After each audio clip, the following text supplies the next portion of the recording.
আসসালামু আলাইকুম। আজকে আমরা টাইপ 11 নিয়ে আলোচনা করব। এই টাইপের ভিতরে আমরা 1 থেকে 10-এর সব নিয়ে আলোচনা করা হবে। যতগুলো টাইপ ছিল সবগুলোর মধ্যে থেকে কোশ্চেন এখানে রয়েছে। সো প্রথম যে কোশ্চেনটা বলা হয়েছে 138 নম্বর প্রশ্ন, ইলেকট্রনিক্স যন্ত্রগুলো কিসের উপর নির্ভরশীল? ইলেকট্রনিক্স যন্ত্রগুলো সফটওয়্যারের উপর নির্ভরশীল, সফটওয়্যার দ্বারা পরিচালিত হয়। পেনড্রাইভ একটি কি? পেনড্রাইভ একটা স্টোরেজ ডিভাইস। পেনড্রাইভ একটা কি ডিভাইস? Storage device. কত সময় পর পর ক্যাশ মেমোরি পরিষ্কার করা একান্ত প্রয়োজন, মানে ঠিক কয়দিন পর পর বা কয় মাস পর পর এই কোশ্চেনটা জিজ্ঞেস করেছে।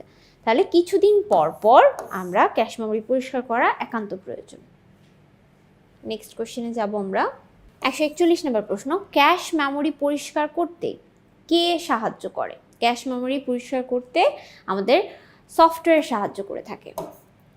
আইসিটি যন্ত্রগুলো কি দ্বারা পরিচালিত হয়? Software, operating system, hardware. তাহলে কি দ্বারা পরিচালিত হয়? আমাদের সফটওয়্যার দ্বারা এবং অপারেটিং সিস্টেম দ্বারা এটা পরিচালিত হয়। 143 নম্বর প্রশ্ন, রেজিস্ট্রি উইন্ডোতে প্রবেশ করার জন্য কোন কিওয়ার্ড লিখতে হয়? আচ্ছা, এটার জন্য আমরা রেজিডিট কিওয়ার্ডটি লিখে থাকি। অ্যান্সার হচ্ছে 2 খ। পরের প্রশ্নে বলা হয়েছে মেইন বোর্ডে যদি পাওয়ার না আসে তবে কম্পিউটারে কি পরিবর্তন করতে হবে? তবে আমাদের পাওয়ার সাপ্লাই ইউনিটটা পরিবর্তন করতে হবে। মেইন বোর্ডের পাওয়ার না থাকলে কোন সমস্যা হবে? মেইন বোর্ডে পাওয়ার না থাকলে আমাদের সিস্টেমটি চালু হবে না। কম্পিউটার চালু হচ্ছে না কারণ মেইন পাওয়ার কেবল সংযোগ লুজ থাকা, পাওয়ার সাপ্লাই ইউনিট সমস্যা, সিপিইউ গরম হয়ে যাওয়া। আচ্ছা, কম্পিউটার চালু না হওয়ার কারণ হচ্ছে প্রথমত যদি কম্পিউটারের লুজ কানেকশন থাকে কেবলটা, তাহলে এই কম্পিউটার চালু হবে না। পাওয়ার সাপ্লাই ইউনিটে সমস্যা হলেও পাওয়ার পাবে না, সেই ক্ষেত্রে চালু হবে না। সিপিইউ গরম হয়ে গেলেও শাটডাউন হয়ে যাবে, সেই ক্ষেত্রেও কম্পিউটার চালু থাকবে না। সো অ্যান্সার হচ্ছে ঘ। নেক্সট প্রশ্নে বলা হয়েছে যে সিস্টেম অত্যন্ত গরম ও অস্বাভাবিকভাবে হঠাৎ বন্ধ হয়ে যায় কারণ র্যামে সমস্যার কারণে, হিটসিং এ প্রচুর ধুলাবালি জমলে, সিএমওএস ব্যাটারির কার্যক্ষমতা হারালে, জাম্পার সেটিং ঠিক না থাকলে। তো আমাদের এখানে হচ্ছে হিটসিংয়ের কারণে ধুলাবালি জমলে, এই ধরনের হিটসিংয়ের মধ্যে ধুলাবালি জমলে এই অস্বাভাবিকভাবে গরম হয়ে যায় এবং হঠাৎ বন্ধ হয়ে যায় এরকম। নেক্সট কোশ্চেনে কি বলা হয়েছে দেখি। সিস্টেম অত্যন্ত গরম হয়ে যায় এবং অস্বাভাবিকভাবে হঠাৎ বন্ধ হয়ে যাওয়ার কারণ হতে পারে নিচের কোনটি? 148 নম্বর প্রশ্নের অ্যান্সার হচ্ছে সিপিইউ।